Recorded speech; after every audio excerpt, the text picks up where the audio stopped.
ఈరోజు మనం ధ్యానం చేస్తున్న అంశం ఏంటంటే, ఆయన మన ముందర ఉంటే జరిగే కార్యం ఏంటో, ఆయన మన వెనక ఉండి మనల్ని కాచుకుంటే మన జీవితాల్లో జరిగే అద్భుతం ఏంటో దాని గురించి మనం ధ్యానం చేద్దాం. ఈరోజు మనల్ని కాచి కాపాడగలిగిన వాడు, మనల్ని ఆదరించగలిగిన వాడు ఎవరండి? ఈ రోజున మనం ఎక్కడున్నా కానీ మన మీద దృష్టి ఉంచి మనల్ని చూడగలిగిన వారు ఎవరు? దేవుడు మాత్రమే. ఆయన తప్ప మన జీవితంలో అద్భుతాలు చేయగలిగిన వాడు ఈ లోకంలో ఎవ్వరూ లేరు. ఎందుకు ఈ మాట మీకు చెప్తున్నాను అంటే, మన జీవితాల్లో ఆయన కాచి కాపాడుతూ వచ్చాడు గనుకే మన బ్రతుకుల్లో అద్భుతం ఆయన చేస్తూ వచ్చాడు. ఆయన మన ముందు నడిస్తే మన జీవితంలో జరిగే కార్యం ఏంటి అని అంటే, పరిశుద్ధ లేఖనాన్ని మనం గమనిద్దాం. చూడండి, ఆదికాండము 24:7 ఈ వాక్యాన్ని మీరు జాగ్రత్తగా గమనించండి. దేవుని ప్రేమ వ్యక్తిగతమైనది, దేవుని కాపుదల వ్యక్తిగతమైనది, అలాగే దేవుని మాట వ్యక్తిగతమైనది, దేవుని నడిపింపు చాలా వ్యక్తిగతమైనది. ఇట్స్ సో పర్సనల్ అనే విషయాన్ని మనం గమనించాలి. ఈ వాక్యాన్ని మీరు చూడండి. ఒక వ్యక్తి మాట్లాడుతున్నాడు. ఏమని తెలుసా? నాతో ప్రమాణము చేసిన, నాతో చెప్పిన, నన్ను పిలిచిన, నన్ను నడిపించిన అనే మాటలు మనం చూస్తున్నాం. ఎవరు ఈ మాట చెబుతుంది? అబ్రహాము. ఎవరితో అంటున్నాడు? తన దాసుడైన ఎలియాజరుతో చెప్తున్నాడు. అబ్రహాము ఒక బాధ్యతను అప్పచెప్తున్నాడు. ఎవరికి? ఎలియాజరుకు అప్పచెప్తున్నాడు. ఎలియాజరుకు ఒక నమ్మకం కలగడం కోసం జరిగిన కొన్ని కార్యాల గురించి క్లుప్త వివరణ ఇస్తున్నాడు. మీకు అర్థమైందా? సాక్ష్యం ఎందుకు చెప్తారు? సాక్ష్యం అనగా గనిన వినిన సంగతులను మనం చెప్పడం. దేనికోసం? దేవుడు మన జీవితాల్లో జరిగించిన కార్యాల గురించి మనం సాక్ష్యం చెప్తే, ఆ సాక్ష్యము ద్వారా దేవుని నామం మహింపరుస్తూ ఉంటే, గణపరచబడుతూ ఉంటే, ఆ సాక్ష్యం విన్న ప్రజలలో ఏం కలుగుతుంది? విశ్వాసం కలుగుతుంది. దేవుడు చేసే కార్యము చూసి విని అర్థం చేసుకుని మా జీవితాల్లో కూడా మేము బలహీనమైన పరిస్థితుల్లో మాకు దేవుడు తోడుగా ఉంటాడు, మమ్మల్ని విడిపించగలిగిన వాడు, రక్షించగలిగిన వాడు దేవుడే, వారి జీవితంలో చేసిన కార్యము మా జీవితంలో కూడా జరిగించగలండి విశ్వాసం ప్రజలలో, సంఘములో, సహవాసములో జరగడం కోసం, పెరగడం కోసం మన సాక్ష్యం చెప్తాం. ఇక్కడ వాక్యాన్ని మీరు గమనిస్తే, తన సేవకునితో యజమానుడు అంటున్నాడు. ఏమనో తెలుసా? నా జీవితంలో ఏం జరిగిందో చెప్తాను వినో.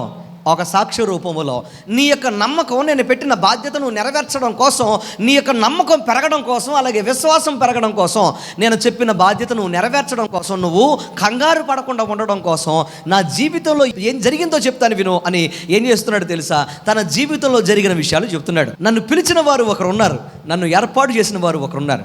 నా ఇంటిలో, నా యొక్క పట్టణములో నేను ఉండగా, నా ఇంటి నుండి నన్ను పిలిచి, నా యొక్క ప్రాంతం నుండి నన్ను పిలిచి, నాకు తోడుగా ఉండి, నేను చూపించే దేశానికి వెళ్ళు, నీతో నేను ఉంటాను, నిన్ను నేను బలపరుస్తాను, ఉన్నతంగా మారుస్తాను అని నన్ను నడిపించిన దేవుడు నాకు తోడుగా ఉన్నాడు. ఈరోజు నీకు బాధ్యత అప్పచెప్తున్నాను చూసావా? ఆ బాధ్యతలో నీ కోసం, నీకు తోడుగా ఉండడం కోసం తన దూతను నీ ముందు నడిపిస్తాడు. ప్రతి మనిషి జీవితంలో తప్పకుండా జీవన పోరాటము చేయాలి. జీవన పోరాటం అంటే అది వ్యవసాయం కావచ్చు, వ్యాపారం కావచ్చు, పొలం పనులు కావచ్చు, లేకపోతే ఉద్యోగం కావచ్చు, ఉద్యోగ ప్రయత్నాలు కావచ్చు, చదువు కావచ్చు, ఎగ్జామ్స్ కావచ్చు, లేకపోతే చేతి పని కావచ్చు, భవిష్యత్తు కావచ్చు, చదువు కావచ్చు, ఏదైనా ప్రతి దానిలో కూడా మనం ఏదో ఒక ప్రయత్నం చేస్తూనే ఉండాలి. ఏదో ఒక జీవన పోరాటము మనం చేయాలి. అలా జీవన పోరాటములో మనం ముందుకు నడుస్తూ ఉంటే మనకు కూడా అనిపిస్తూ ఉంటుంది, ఏమని తెలుసా? ఇది నేను చేయగలుగుతానా, ఇది నేను దాటగలుగుతానా, ఇది నా జీవితంలో నెరవేర్చగలుగుతానా లేదనే ఒక అనుమానము మన జీవితంలో ఖచ్చితంగా వస్తుంది.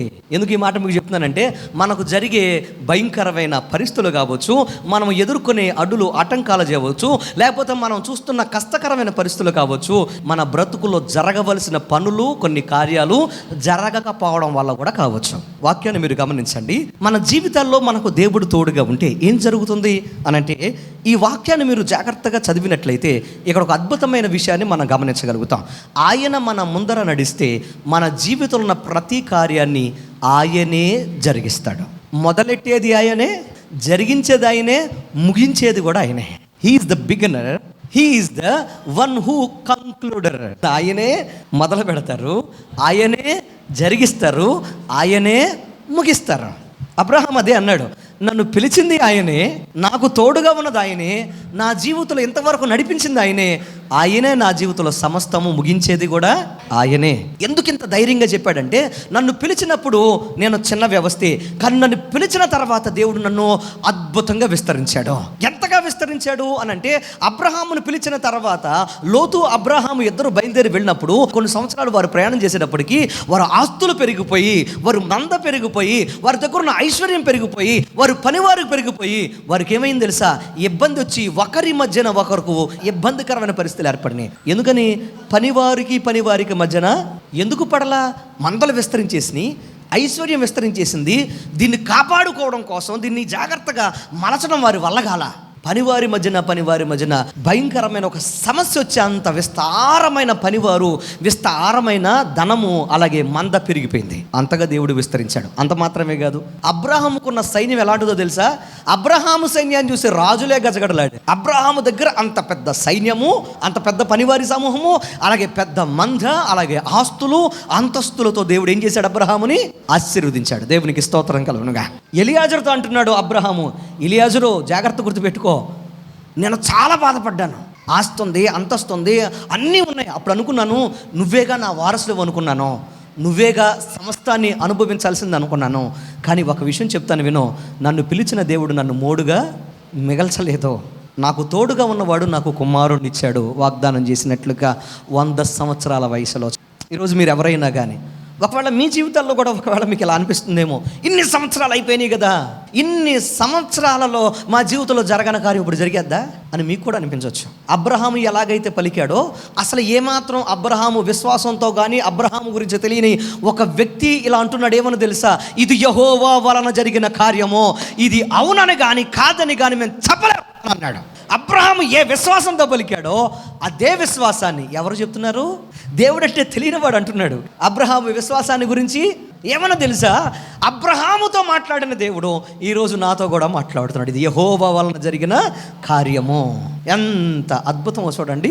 మీ జీవితాల్లో కూడా ఒకవేళ కార్యం జరగలేదు, ఒకవేళ మా బ్రతుకులో అద్భుతం జరగలేదు, ఒకవేళ మా బ్రతుకులో అద్భుతం జరగడానికి వీలు లేదు, మాకు అవకాశాలు లేవు, మాకు ఆరోగ్యాలు క్షీణించిపోయినాయి, మాకు వ్యవసాయాలు సరిగా లేవు, మేము కూలి పని చేస్తున్నాం, మేము చేతి పని చేస్తున్నాం, మేము ఒక పనివాడిగా పనిదానిగా ఉన్నాము, లేకపోతే మా ఉద్యోగాలు ఎంత, మా బ్రతుకులు ఎంత అని మీకు అనిపిస్తూ ఉంటే ఒకటి చెప్తాను వినో, నువ్వు ఎంత అనుకున్నది నిజమే, నువ్వు ఎంతో కాకపోవచ్చు, నీ విలువ లేకపోవచ్చు, కానీ నీ ముందర ఉన్న, నీ వెనకున్న దేవుని బట్టి నీకు విలువ, నీకు స్థాయి, నీకు స్థానం అనే విషయాన్ని మర్చిపోకండి. 2 చేతుల దేవునికి స్తోత్రం చెప్పండి. హల్లెలూయా. నీలో ఉన్నవాడు బలవంతుడు. ఆయన లేకుండా మనము లేము. ఆయన ఏమైనా క్షీణించిపోతున్న వారిని కూడా బలమునివ్వగలిగిన వాడు మన దేవుడు, మన యేసయ్య. ఆ యొక్క సేవకునితో అంటున్నాడు, కలవరపడొద్దు, నువ్వు ఇంత బాధ్యత నా మీద పెట్టాడు కదా, నేను ఏ రకంగా నెరవేరుస్తాను, ఇది నేను చేయలేనేమో నువ్వు అనుకుంటున్నావేమో, కానీ నీ ముందర నడవడానికి ఆయన దూతను పంపిస్తాడు. ఆయన నీకు తోడుగా ఉంటాడు. ఏ దేవుడైతే నన్ను పిలిచాడో, ఏ దేవుడైతే నన్ను ఏర్పాటు చేసుకున్నాడో, ఏ దేవుడైతే నేను ఒంటరి ప్రయాణం చేస్తా ఉంటే వెళ్ళిన ప్రతి చోట నాకంటూ ఒక స్థాయినిచ్చాడో, ఆ దేవుడు నీకు కూడా తోడుగా ఉండి నీకు కూడా స్థానం ఇస్తాడు, నీకు కూడా కార్యం చేస్తాడు. నీ కార్యాన్ని ఆయన, నీ పనులు సఫలం చేస్తాడు. ఒకసారి ఇలా ఆలోచించండి. ఎక్కడో సొంత దేశము, సొంత పట్టణము, సొంత వ్యవస్థ, సొంత వ్యాపారము, సొంత వ్యవసాయము, సొంత మంద, సొంత ప్రాంతము, సొంత అన్ని అనుకూలమైన పరిస్థితులు. అక్కడి నుంచి పిలిచేసి దేశాలు దాటుతూ, రాజ్యాలు దాటుతూ వెళుతూ ఒక వ్యక్తి తన జీవితములో ఒక ప్రాంతాన్ని స్వాధీనం చేసుకోవడం అనేది అంత ఈజీ అంటారా? చాలామంది ఇక్కడ నుంచి కలలతో వెళుతున్నారు అమెరికా, ఎంతో ఆశలతో వెళుతున్నారు. ఇంకొంతమంది అయితే డాంకీ రూట్ అనే ఆ రూట్ను కూడా ఎంచుకొని వెళుతున్నారు. డాంకీ రూట్ అంటే దొంగతనముగా అమెరికాలో ప్రవేశించడం. అనేక అడవులను దాటుకుంటూ, అనేక క్లిష్టమైన పరిస్థితులను దాటుకుంటూ, రాజ్యాలను, దేశాలను దాటుకుంటూ, భయంకరమైన మరణకరమైన పరిస్థితులను, క్రూర మృగాలను దాటుకుంటూ డాంకీ రూట్ అంటారు. అమెరికా దేశంలోనికి ఎంటర్ అవ్వడానికి ఆ ఫెన్సింగ్లోకి దూరి చచ్చిపోయే పరిస్థితుల్లో కూడా, బతుకుతారో లేదో కూడా తెలియదు, అలాంటి పరిస్థితుల్లో కూడా దాటుకుంటూ వెళ్ళి అమెరికాలోకి వెళుతున్నారు. ఎందుకని? అక్కడ సుఖంగా, సంతోషంగా, సౌకర్యంగా బ్రతకొచ్చని. అక్కడికి అడుగు పెడితే ఏదో రకంగా సావో రేవో అక్కడ పడ్డాము అంటే ఇంకా తరతరాలకు చూసుకొని గొప్ప ఆనందంగా, సెక్యూరిటీగా బ్రతకొచ్చని. ఆ కళలు కూడా విచ్ఛిన్నమైపోయినాయి. ఈ రోజున అమెరికా దేశంలో కొత్తగా ఎన్నికైన ఆ యొక్క ప్రభుత్వము లేదా ట్రంప్ అనే అధ్యక్షుడు ఏం చేస్తున్నాడు తెలుసా? ప్రతి ఒక్కరిని పట్టుకోవడం, ఇల్లీగల్గా ఎవరైతే చట్టబద్ధంగా లేరో వారందరినీ ఏం చేస్తున్నాడు తెలుసా? వెనక తిరిగి పంపించేస్తున్నాడు పట్టుకొని. అధికారులు వెంటాడుతున్నారు, పోలీసులు వెంటాడుతున్నారు. వారందరూ కూడా వెంటాడుకుంటూ వారు వెనక పడతా ఉంటే ఏం చేయాలో అర్థం కాని దీనస్థితిలో చాలామంది పంపించేస్తారేమో, దొరికిపోతామేమోనని కొంతమంది గుండాకి చేస్తూ ఉంటే, ఇంకొంతమంది వారిని కాపాడుకోవడం కోసం అక్కడ ఇక్కడ కాపాడుకోలేక నానా ఇబ్బందులు పడుతున్నారు, కలవరపడిపోతున్నారు. దేశం కాని దేశం వచ్చాం, ఇప్పుడు వెనక తిరిగి పంపిస్తే ఎలా బ్రతకాలో తెలియదు. ఇలా రావడం కోసం ఎన్నో డబ్బులు ఖర్చు పెట్టాం, ఈ డబ్బులన్నీ ఈ రోజున అప్పుల పాలైపోయాం, భూములు అమ్ముకున్నాం.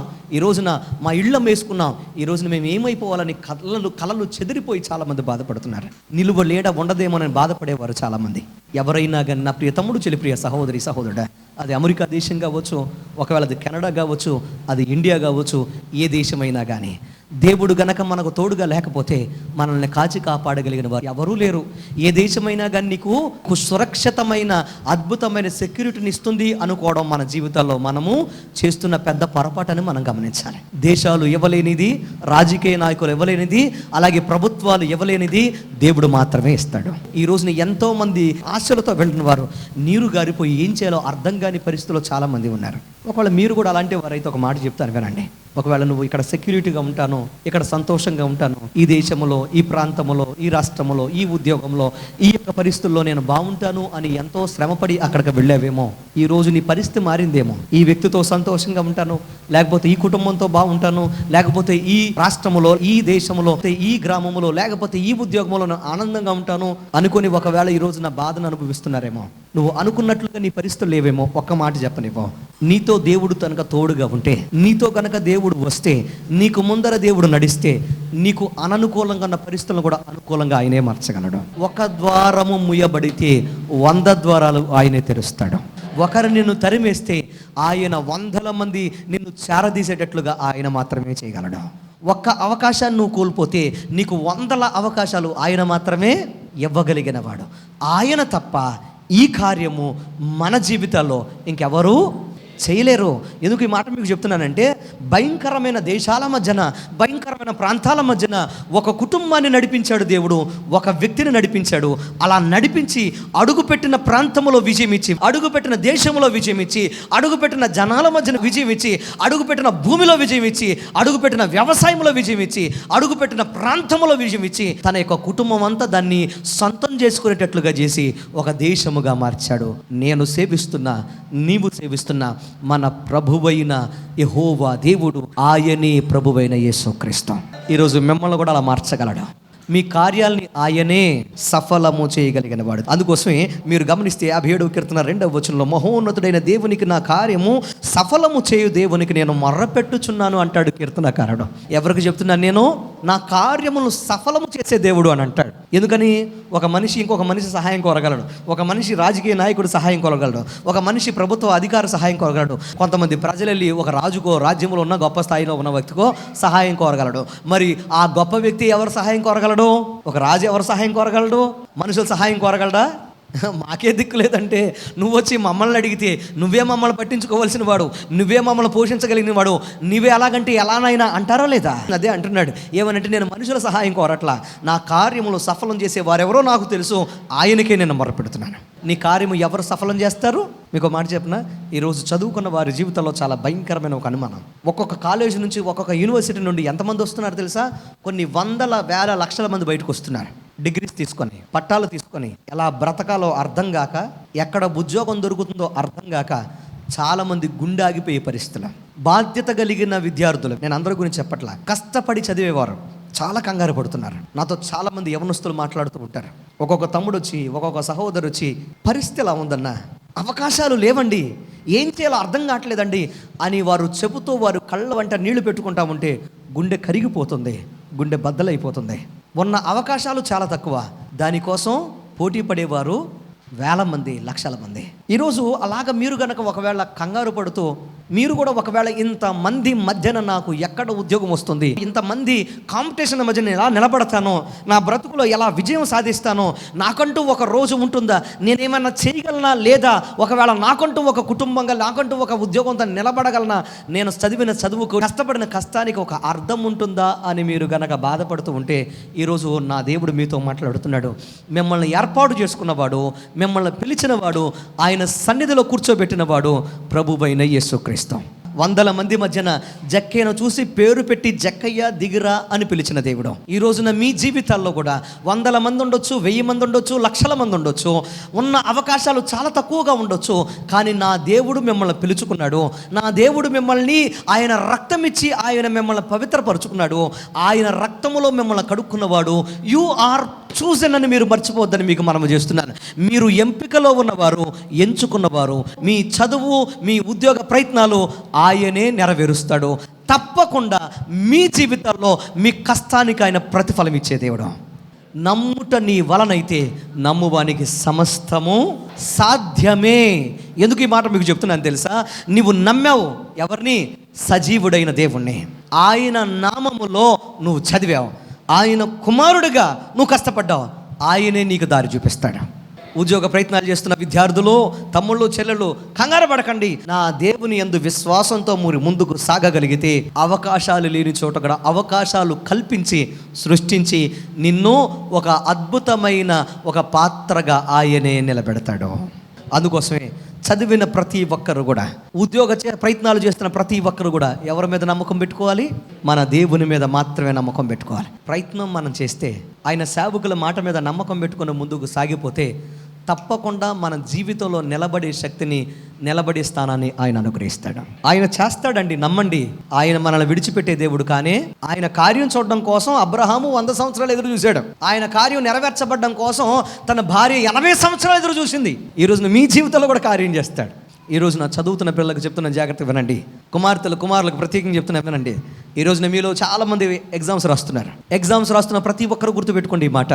మీ తెలివి కాదు, మీ జ్ఞానము కాదు, మీరు చదివిన చదువు కాదు, కష్టం కాదు.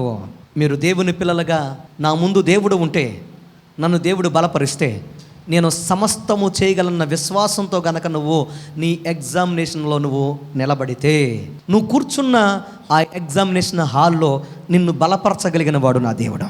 నీ చేయి పట్టుకొని ఎగ్జామ్ రాయించగలిగిన వాడు నా దేవుడు. చదివి ఒకళ్ళు మర్చిపోయానని కంగారు పడుతున్నారేమో. అమ్మో ఇవి గుర్తుకు రావేమో, నా జీవితంలో నా జ్ఞాపక శక్తి లేదు కదా, నేను చదవలేను కదా, ఒకవేళ చదివింది మర్చిపోతాను కదా అని ఈ రోజున మీరు బాధపడుతూ, ఒకవేళ ఈ రోజున మీరు కంగారు పడుతూ ఉంటే, దేవుని సేవకుడిగా మీతోనే చెప్తున్నాను, జాగ్రత్తగా వినండి. మీరు కాదు, మీలో ఉన్న దేవుని వల్ల ఈ కార్యం జరుగుతుంది. మీరు బలహీనులే కానీ నా దేవుడు బలవంతుడు. మీరు జ్ఞానహీనులే కానీ నా దేవుడు జ్ఞానవంతుడు. ఆయన పరసంబంధమైన జ్ఞానాన్ని ఇచ్చి నీ జీవితంలో అద్భుతమైన విజయం ఆయన ఇవ్వబోతున్నాడు. నువ్వు ఏం చదువుతున్నా, ఏ ఎగ్జామ్ రాయబోతున్నా, నమ్ము, విశ్వాసం ఆయన మీద ఉంచుకో. నీవు చదివింది మర్చిపోనివ్వకుండా నీకు జ్ఞాపకానికి తెచ్చే, నీ చెయ్యి పట్టుకొని చక్కగా ఆయన ఎగ్జామ్ రాయించి నీకు విజయాన్ని ఆయన తప్పకుండా ఇవ్వబోతున్నాడు. కంగారు పడి పాస్ అవ్వనేమో, కంగారు పడి నాకు గుర్తుండదేమో అని ఏ ఆత్మహత్యలు చేసుకోవడానికో, కంగారు పడి టెన్షన్ పడి ఎగ్జామ్ రాయకుండా అనారోగ్యాలు పాలవడానికో ఎంత మాత్రము వీలు లేనే లేదో. ఎందుకనంటే నీతో ఉన్నవాడు, నీ ముందర ఉన్నవాడు, నీ చేత ఆయన ఆ కార్యం చేస్తున్నాడు. నమ్మండి, ఆయన సన్నిధిలో ఆయన పిల్లలుగా ముందుకు సాగండి, మిమ్మల్ని ఆయన బలపరుస్తాడు. రెండవది, ఆయన మన ముందు నడిస్తే జరిగే అద్భుతాలలో మరొక అద్భుతం. మీకా గ్రంథము 2వ అధ్యాయము 13వ వచనంలో దేవుని వాక్యం సెలవిస్తోంది. ప్రాకారములు పడగొట్టువాడు వారికి ముందుగా పోవును, వారు గుమ్మమును పడగొట్టి దాని ద్వారా పోవుదురు, వారి రాజు వారికి ముందుగా నడుచును, యెహోవా వారికి నాయకుడుగా ఉండును. వాక్యాన్ని మీరు గమనించారా? ఎవరు మన ముందు నడిచేది? ప్రాకారములను పడగొట్టేవాడు. ఎటువంటి అడ్డులు, ఆటంకాలు, ఎటువంటి కష్ట నష్టాలు, ఎంత భయంకరమైన నీ జీవితంలో ప్రాకారము లాంటి శ్రమలైనా కానీ వాటిని పడగొట్టేవాడు, వాటిని నేలమట్టం చేసేవాడు ఎవరు? దేవుడే. ఎవరు నీకు నాయకుడు? దావీదు అంటాడు, నేను సేవకుడు మాత్రమే, నా రాజు ఎవరు? నా దేవుడే. యెహోషువ అంటాడు, నేను నా ఇంటి వారు యెహోవాను సేవిస్తాం, మాకు నాయకుడు ఎవరు? నా దేవుడే. మోషే అంటాడు, నేను పంపబడిన సేవకుణ్ణి, నన్ను పంపించిన వాడు ఈ లోక రాజుల కన్నా గొప్ప రాజు నా దేవుడే. ఎవరు మనల్ని పంపిస్తుంది?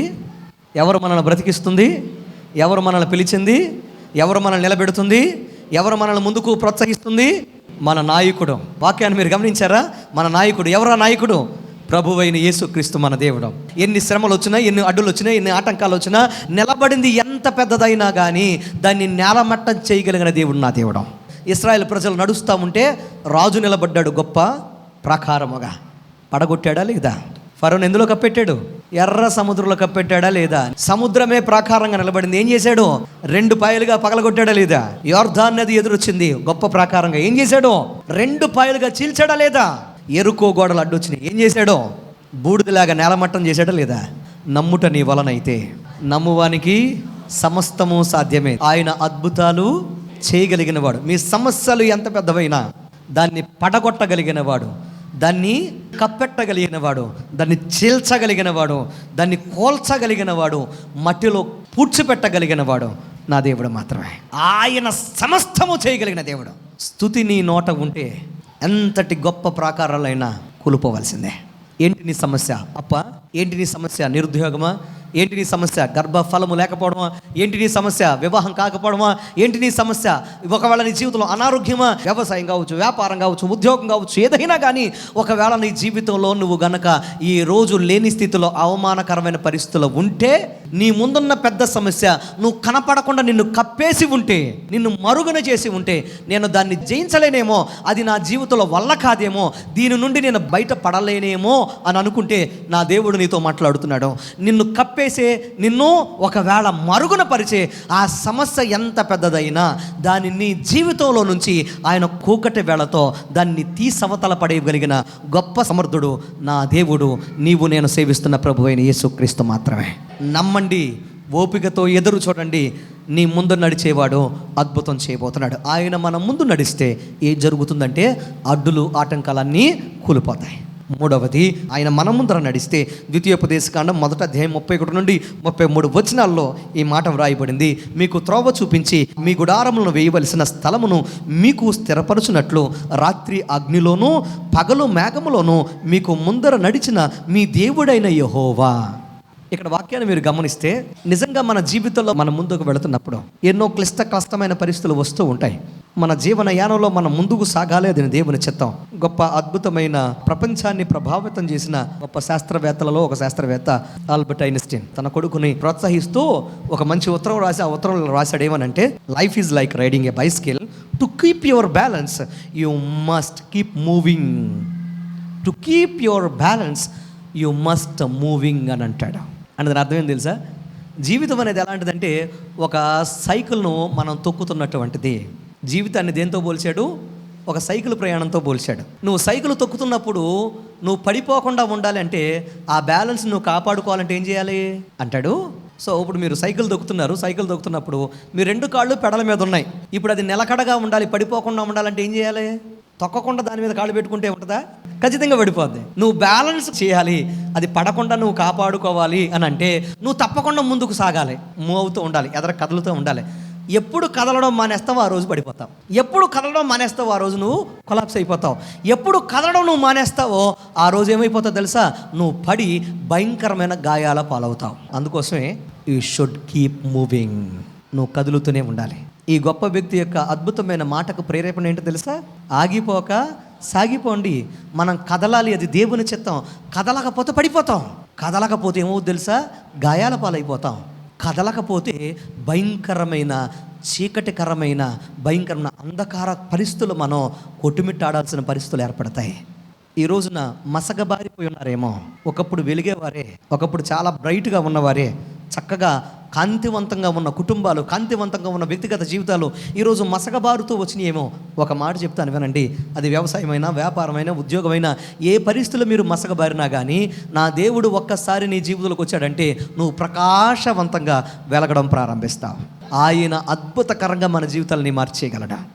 ఈరోజు ఒక సహోదరి సాక్ష్యం చెప్తుంది. ఏం తెలుసా? పోయిన వారం చర్చిలోకి రావడానికి ఆ సహోదరి సిద్ధపడతా ఉందంట. కానుక వేయాలి, చూసుకుంటే ఒక 100 రూపాయల నోటు ఉందంట. కనీసం ఇంకా ఒక 50 రూపాయలు లేదు, 10 రూపాయలు ఇంకేమీ లేవు, ఆ 100 రూపాయలే ఉందండి.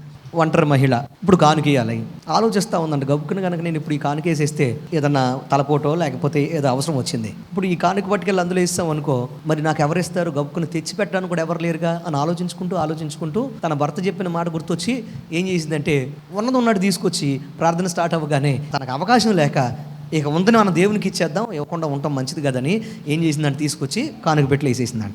వేసేసి సాయంత్రం ఇంటి దగ్గర కూర్చొని ఆలోచిస్తుందంట, ఇప్పుడు ఎలాగా, అసలు ఏమి 1 రూపాయి కూడా లేదుగా, ఎలాగా అని ఆలోచిస్తూ ఉండగా మనసులో ప్రార్థన చేసుకుందాను, దేవా నాకు సహాయం చేయి.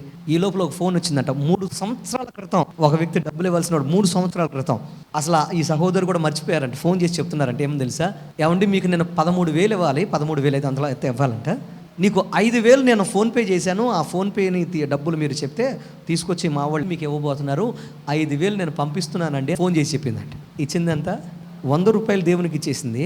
ఎందుకంటే 100 రూపాయలు కాదు ఇక్కడ మ్యాటరు, 100 రూపాయల కన్నా విలువైన విశ్వాసం. అది ఉన్నది దేవునికి ఇచ్చేస్తున్నాను, నా సమస్యను దేవుడే, నా జీవనాన్ని దేవుడే, నా యొక్క చీకటకరమైన పరిస్థితులను దేవుడే వెలుమయంగా ఆయనే మారుస్తాడనే విశ్వాసం. సాక్ష్యం చెప్తున్న సాక్ష్యం ఏంటంటే, నా జీవితంలో మళ్ళీ వెనక తిరిగి చూసుకోకుండా నాకు సమృద్ధిని అప్పటికప్పుడే దేవుడిచ్చాడు. ఒకవేళ మీలో ఎవరైనా కానీ ఇలాంటి పరిస్థితులు ఉంటే నమ్మండి, దేవుడు చీకటిలో కూడా వెలుగును ఆయన ప్రకాశింపచేయగలిగిన వాడు. ఆయన మన ముందర నడిస్తే చీకటిని పారద్రోలి వెలుగుమయంగా మన జీవితాన్ని మార్చేస్తాడు.